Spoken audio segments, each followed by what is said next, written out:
Como dice el nombre de esta reflexión, una transición, yo diría, espiritual. Para comenzar, quiero dar un pequeño ejemplo para darme un poquito de explicación al tema que voy a tocar. Como suele ocurrir cuando hay elecciones presidenciales en un país, cuando gana el candidato que saca los mayores votos, es nombrado el presidente electo. Y en ese momento, ese país llega a tener dos presidentes. Uno que está en el poder entregando, que le quedan meses, y el otro que va a tomar el poder, pero ya es presidente. Pero también está trabajando, incluso formando su equipo de gobierno, qué sé yo, reuniéndose con las Fuerzas Armadas, viendo todo lo que se va a hacer en el futuro, lo que se ha hecho. En cada una de las instituciones del Estado, él se va reuniendo con esas personas para ver cómo están, en qué condiciones, y ya está trabajando. Entonces hay dos presidentes, uno que está saliendo y otro que entrando. Uno que está cerrando un ciclo y el otro que lo está recién abriendo. Esa es una transición, en este caso una transición democrática política, ¿cierto? Hace algunos días yo pude escuchar a un predicador que decía que los evangelios no eran del Nuevo Testamento porque Jesucristo estaba bajo la ley. Y me llamó la atención a mí eso porque resulta que me sonó totalmente contradictorio, porque si los cuatro evangelios no son del Nuevo Testamento, ¿y qué hacen entonces en el Nuevo Testamento? Si fueran del Antiguo Testamento, estarían en el Antiguo Testamento, sin embargo están en el Nuevo. Y hay una separación bastante grande. Y yo no soy de esa idea. Yo digo que los cuatro evangelios pertenecen al Nuevo Testamento porque son parte del Nuevo Testamento, así como nos muestran el cierre del Antiguo Testamento. Jesucristo vino a cerrar el Antiguo Testamento y a iniciar el Nuevo Testamento. Es decir, entonces veo que hay una contradicción de parte de aquel predicador. Si nos vamos al libro de Marcos, en el capítulo 1, verso 15, dice Jesucristo aquí hablando: el tiempo se ha cumplido y el reino de Dios se ha acercado. Arrepentidos y creed ¿en qué? En el Evangelio. Ahora, ¿el Evangelio es del Antiguo Testamento o es del Nuevo? Es del Nuevo. ¿Y qué hace entonces Jesús hablando del Nuevo Testamento? Si se supone que según este hombre los Evangelios son del Antiguo Testamento, ¿te das cuenta? Porque hay una transición. Jesús en ese momento está cumpliendo con el Antiguo Testamento, está cerrando la ley, porque la va a cumplir completa. Pero está abriendo el nuevo pacto, el Nuevo Testamento. Y él vino, dice que se cumplió el tiempo para el Antiguo Testamento, se acabó, se cerró. ¿Cuándo? Cuando el Señor lo cumpla. Pero se está abriendo un Nuevo Testamento, que está regido por el Evangelio de Jesucristo. Cuando le preguntaron a Jesús los fariseos, diciéndole que por qué sus discípulos no ayunaban como los de ellos, incluso como los de Juan el Bautista, Jesús les dio una respuesta muy característica. Marcos 2, 19, 20. ¿Acaso pueden los que están de boda ayunar mientras que el esposo está con ellos? Entre tanto que el esposo está con ellos, no ayunan. Pero vendrán días cuando el esposo les será quitado y entonces ayunarán. ¿De quién está hablando el Señor? De sus seguidores. ¿Y quiénes son sus seguidores? La iglesia. Una cosa que nos deja más claro todavía. En Marcos capítulo 3, verso 13 y 14. Mire aquí lo que Jesús hizo. Después Jesús subió a un monte y llamó a los que quiso. Y vinieron a él y estableció a 12 para que estuviesen con él. Y fíjate para qué más. Para enviarlos a predicar. ¿Y qué es lo que iban a predicar los 12? ¿La ley? No, pues amigo, el Evangelio. Porque Jesús vino a entregar el nuevo pacto, Los apóstoles predicaron el nuevo pacto, que es el Evangelio de Jesucristo, no el antiguo. Por eso que los evangelios están en el nuevo pacto, porque pertenecen al nuevo pacto. Ahora, después Jesús les habló por parábolas a los judíos. Vamos a Marcos capítulo 4, verso del 10 al 15, está lo que estoy hablando en este momento. Cuando los judíos le preguntaron sobre la parábola que había hablado, él les dijo: a vosotros os es dado los misterios del reino de Dios, más a los que están afuera por parábolas todas las cosas, para que viendo vean y no perciban, y oyendo oigan y no entiendan, para que no se conviertan y les sean perdonados sus pecados. Y le dijo: ¿no sabéis esta parábola? ¿Cómo pues entenderéis todas las parábolas? El sembrador es el que siembra la palabra, y estos son, y empieza a explicar, los que están junto al camino, que después viene, después de que oyen la palabra. ¿Cuál palabra? El Evangelio, pues. Oyen la palabra, enseguida viene Satanás y quita la palabra sembrada de sus corazones. Estos son los que asimismo están sembrados sembrados en pedregales, los que cuando han oído la palabra al momento la reciben con gozo, pero no tienen raíz en sí mismos, sino que son de corta duración, porque cuando viene la tribulación o la persecución por causa del Evangelio y por causa de la palabra que oyeron, luego tropiezan. Después dicen: estos son los que fueron sembrados entre los espinos, que oyendo la palabra, pero los afanes de la vida de este siglo, el engaño de las riquezas y las codicias de otras cosas, entran y ahogan la palabra y se hace infructuosa, y no dan fruto por culpa del engaño de las riquezas y entre otras cosas. Y al final dice: estos son los que fueron sembrados en buena tierra, los que oyen la palabra y la reciben y dan fruto a 30, 60 y a 100 por uno. ¿De qué está hablando el Señor Jesucristo acá? Lo que pasa cuando alguien predica la palabra, en este caso él y sus discípulos y nosotros, predican que el Evangelio, no la ley, el Evangelio. Y 4 personas que reciben esa misma palabra, pero las 3 de ellas la reciben de distintas formas y terminan perdiéndose igual. Y solamente uno se salva. ¿De qué está hablando el Señor? Del Evangelio. Tan simple como eso. Entonces, ¿de qué estamos hablando? Ahora, en la ley, como usted debe saber si es hermano, y si usted no es hermano, en el Antiguo Testamento Dios le dio en la ley muchos mandamientos, como 316 mandamientos que tenían que cumplir. Y habían otros que no debían hacer, cosas que debían hacer y cosas que no debían hacer. Y habían una prohibición de comer ciertos animales, y le llamaban animales inmundos y animales limpios. Entonces ellos comían solo los animales limpios y no de los inmundos. Pero veamos aquí lo que está enseñando el Señor en Marcos capítulo 7, verso 19 al 21. Cuando el Señor les habla de que esos mandamientos de no comer de los animales inmundos y de los animales limpios, solamente de los animales limpios, no se trataba solamente de que el animal ese lo iban a contaminar. Se trataba de que enseñarle al pueblo a hacer diferencia entre el bien y el mal, entre lo bueno y lo malo, entre lo que es de Dios y lo que no es de Dios. Pero ellos entendieron mal. Y aquí el Señor le enseña que lo que uno come no lo contamina, porque dice: porque no entra en su corazón, sino entra en el vientre. Todo lo que tú comes entra en el vientre y es echado en la letrina cuando tú lo defecas.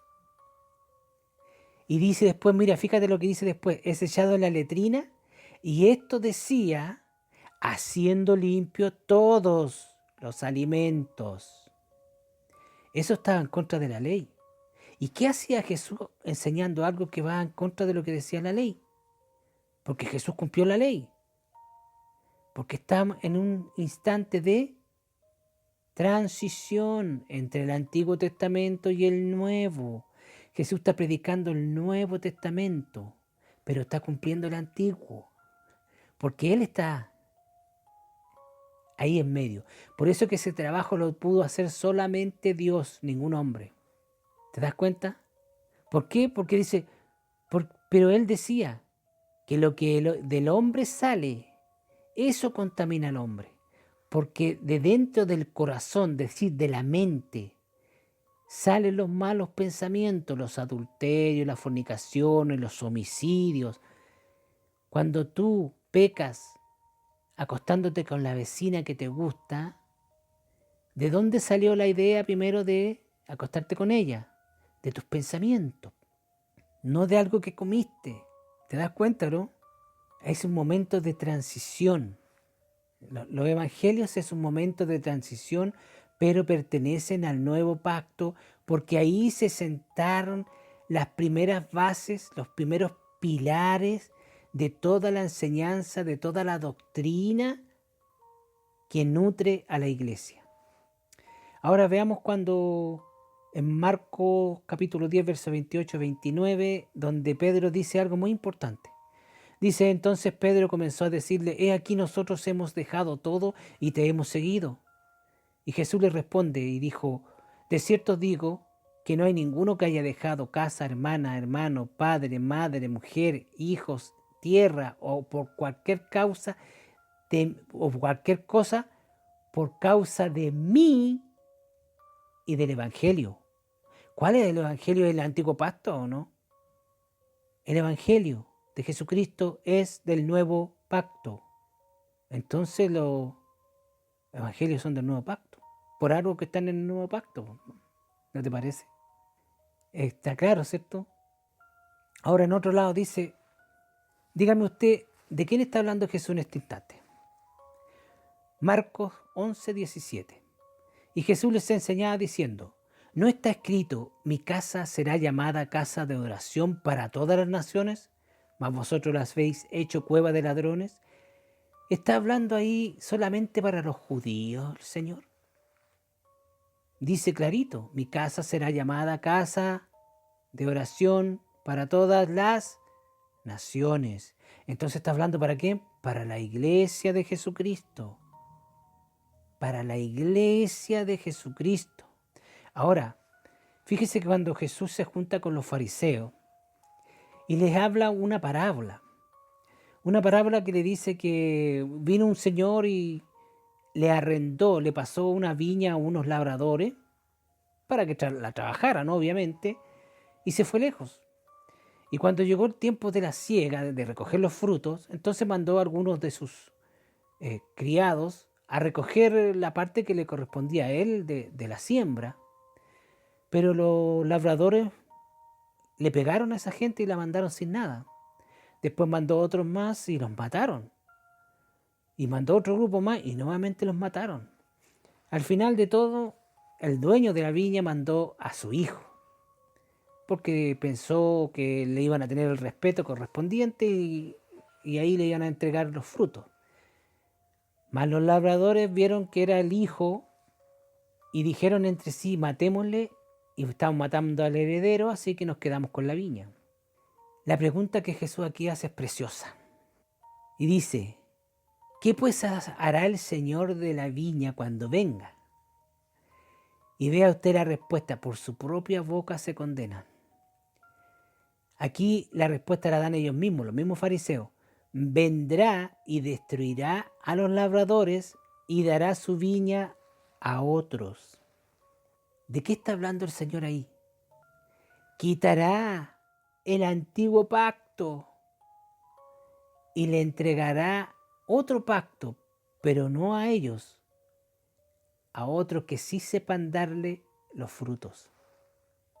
Jesús le responde, ¿ni aún esta escritura habéis leído? La piedra que desecharon los edificadores, es decir, ellos, ha venido a ser cabeza del ángulo. El Señor ha hecho esto y es cosa maravillosa en nuestros ojos. Procurad, y ellos, mira, fíjese, en el verso 12, y procuraban prenderle porque entendían que decía contra ellos aquella parábola, pero le tenían miedo a la multitud.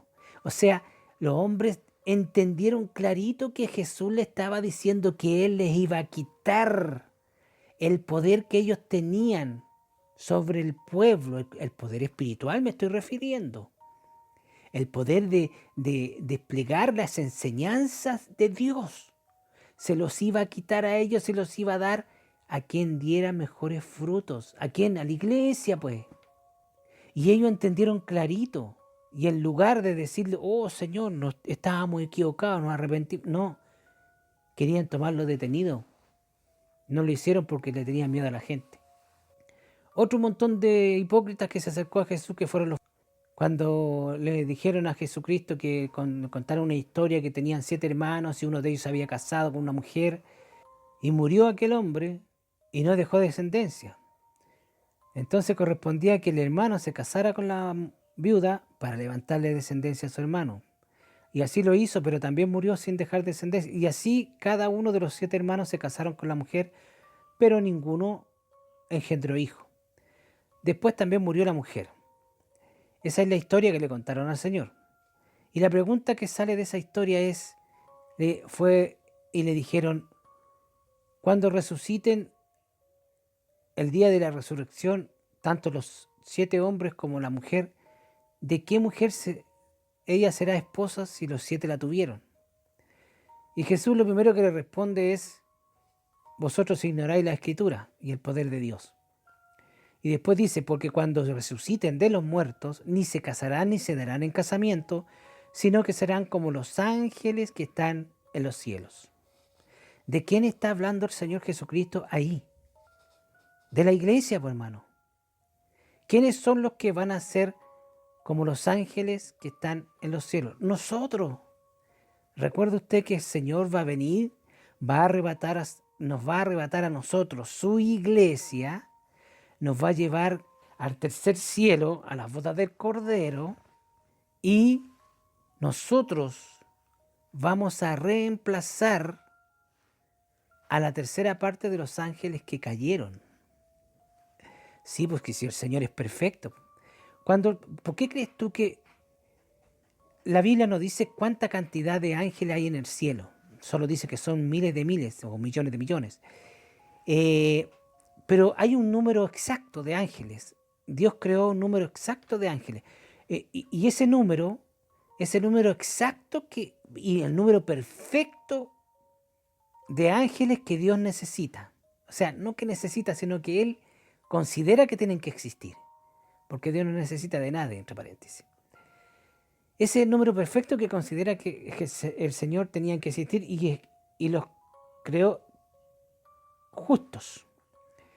Cuando Lucifer pecó y se llevó una tercera parte de los ángeles, hay una tercera parte de ángeles celestiales que ya no están. Ahora son ángeles caídos, están perdidos. El Señor va a recuperar esa cantidad con los que lleve de la iglesia. ¿Te das cuenta? Por eso que existe el arrebatamiento de la iglesia. Porque esos van a ser los que van a reemplazar a los ángeles. Nosotros vamos a ser como los ángeles que están en los cielos. No nos vamos a casar, ni nos vamos a dar en casamiento, porque no nos vamos a morir nunca y el cuerpo que estemos usando es indestructible y no se va a morir nunca, así que no necesitamos recambio. Está hablando claramente de la iglesia. Y dentro de la iglesia, la mayoría son gentiles y hay una pequeña minoría que son judíos.